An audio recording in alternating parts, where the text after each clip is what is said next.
State of USA पर कनाडाई नेता भड़के हैं, ये बड़ी खबर। कनाडा की विदेश मंत्री मेलानी जोली का भी बयान आया है और इस रिएक्शन जो आ रहे हैं इस पोस्ट पर, वो रिएक्शन बहुत तीखी प्रतिक्रिया आ रही है। कनाडा की विदेश मंत्री मेलानी जोली का बयान है, कनाडा को समझ नहीं पा रहे हैं डोनाल्ड ट्रंप। ये सीधे सीधे इन्होंने कहा कि डोनाल्ड ट्रंप कनाडा को समझ नहीं पा रहे हैं। कनाडा की अर्थव्यवस्था मजबूत है, कनाडा के लोग बहुत मजबूत हैं और हम अपनी धमकियों के सामने कभी पीछे नहीं हटेंगे।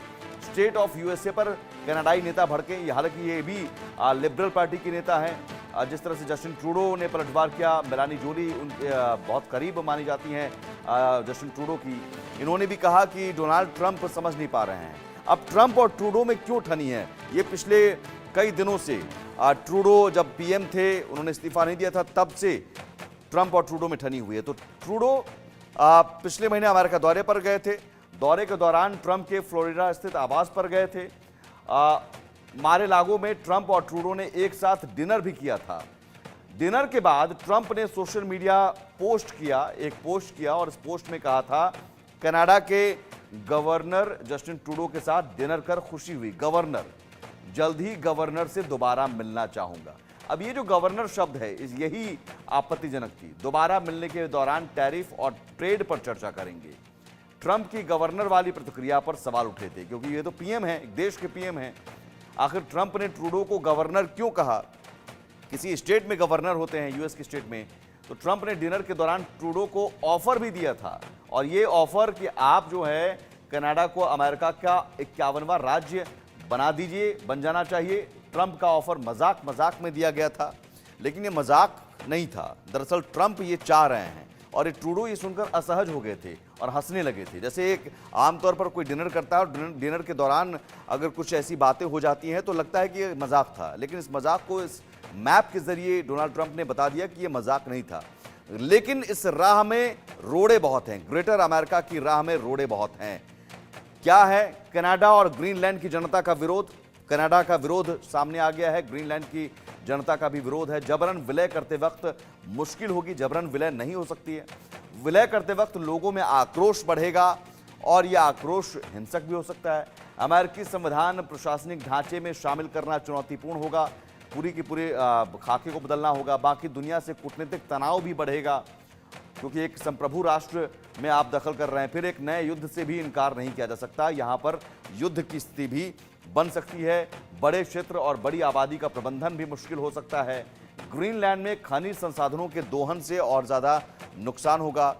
यूएन और दुनिया के देश नव विस्तारवाद के खिलाफ हैं। अमेरिका के अंदर सामाजिक राजनीतिक तूफान भी आ सकता है। अमेरिका के अंदर भी इस बात को लेकर विरोध हो सकता है। डॉक्टर ब्रह्मदीप, जल्दी से ये डोनाल्ड ट्रंप, चूंकि ऐसे व्यक्ति माने जाते हैं कि कभी भी कुछ भी अनएक्सपेक्टेड, अनप्रिडिक्टेड व्यक्ति माने जाते हैं। कब क्या कह देंगे, कब कुछ कह देंगे, वो कहा नहीं जा सकता। तो अब ये ग्रेटर अमेरिका या कनाडा और ग्रीनलैंड की बात, या डिनर के दौरान गवर्नर उनको बता दिया, तो ये क्या वाकई ऐसी स्थिति है कि एक शिगुफा भर है कि वाकई डोनाल्ड ट्रंप राष्ट्रपति बनने के बाद इस दिशा में आगे कदम बढ़ाएंगे? देखिए, ट्रंप के जो कदम होते हैं वो अविश्वसनीय होते ही है। चाहे वो किम जोंग से मिल लेंगे या ईरान को लेकर प्रतिबंध लगा देंगे, तो ट्रंप कुछ भी कर सकते हैं। लेकिन वो कुछ भी कर सकते हैं, इस बात को उनका देश भली भांति जानता है। और ट्रंप से इस कारण सीआईए या देश की जो इवन सीनेट इत्तेफाक नहीं रख सकती, क्योंकि यदि ट्रंप ऐसी बात करते हैं तो फिर यूक्रेन पर रूस का दावा मजबूत हो जाएगा, फिर ताइवान पर चीन का दावा मजबूत हो जाएगा। दूसरी बात है, कनाडा और अमेरिका G7 के मेंबर है, नाटो के मेंबर है, थाई आइस के मेंबर है। तो यदि अमेरिका भी साम्राज्यवादी शक्तियों जैसे बर्ताव करने लगा, तो अमेरिका की जो दुनिया भर में मान्यता है, खासकर लोकतांत्रिक तरीके से और मानवाधिकारों को लेकर, तो उसको गहरा धक्का लग सकता है। और फिर जी। ऐसे में अमेरिका जिस विविधतापूर्ण समाज की पूरे दुनिया में प्रतिनिधित्व करने का दावा करता है और जिसके कारण दुनिया अमेरिका को स्वीकार भी करती है, तो वो सारे जो दावे वो ध्वस्त हो जाएंगे। ट्रंप का यह शिगुफा तो नजर आता है, लेकिन यहां पर मैं फिर कहूंगा कि जो ट्रंप है, उन्होंने इस बयान को देकर दुनिया को धमकाने की कोशिश की है, खासकर यूरोपियन संघ को धमकाने की कोशिश की है।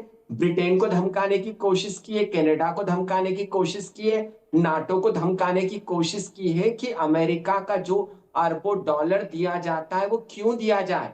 और यहाँ पर ट्रंप अपने देश में इससे मजबूत भी होंगे, क्योंकि वह तो चुनाव जीत कर ही आए हैं ठीक है, अमेरिकन प्रथम के नाम पर। ठीक तो है जब मेजर आप जनरल, यहाँ अमेरिकन पर जल्दी फर्स्ट, से चूंकि वक्त कम है, रिएक्शन मैं चाहूंगा आपका। क्या कनाडा को अगर चूंकि विरोध हो रहा है तो कनाडा पर अब टैरिफ दबाव, सब्सिडी हटा लेना, इन चीजों से एक प्रेशर बनाने की कोशिश होगी डोनाल्ड ट्रंप आते हैं तो? मेजर जनरल जी सुधाकर उसको जी।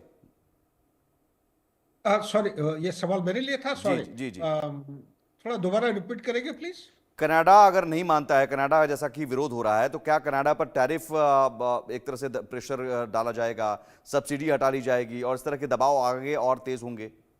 बिल्कुल बिल्कुल सही, यही यही होने जा रहा है। एक्चुअली आपके पास समय नहीं है, नहीं तो मैं बता देता। एक किताब का नाम भी, एक सेंट्रल इशू ये है कि अभी तक अमेरिका जो सुपर पावर है, ये जियो पॉलिटिक्स के आधार पर सोवियत यूनियन का डिसइंटीग्रेट करने में हासिल किया था, चाइना का मदद लेते हुए। पहली बार उनको ये एहसास हुआ है। चाइना एक ऐसा देश है 40-45 साल के अंदर ये जियो पॉलिटिक्स से निकल के जियो इकोनॉमिक्स से जरिए से ये अमेरिका से ज्यादा देशों को अपना अलायंस या अपना मित्र बना दिया है। तो ये जो जियो इकोनॉमिक्स का पहलू है, ये पहली बार, और ये बिजनेसमैन है, ट्रंप है। तो जियो इकोनॉमिक्स के जरिए से देशों को जोर जबरदस्ती अपना एसर्शन दिखाना चाहते, साथ में लेके आगे की तरह चाइना को टक्कर देने की तैयारी कर रहे हैं। Back to you. ठीक है, यानी आगे आने वाले दिनों में एक टैरिफ वॉर, इकोनॉमिक वॉर आप कह सकते हैं। डोनाल्ड ट्रंप जब आते हैं, राष्ट्रपति की शपथ लेते हैं, तो एक इकोनॉमिक वॉर, टैरिफ वॉर हम देख सकते हैं। बहुत शुक्रिया आपका डॉक्टर ब्रह्मदीप, बहुत शुक्रिया मेजर जनरल सुधाकर जी। फिलहाल एक छोटे से ब्रेक के लिए रुकेंगे, ब्रेक के उस पार भी खबरें लगातार जारी हैं।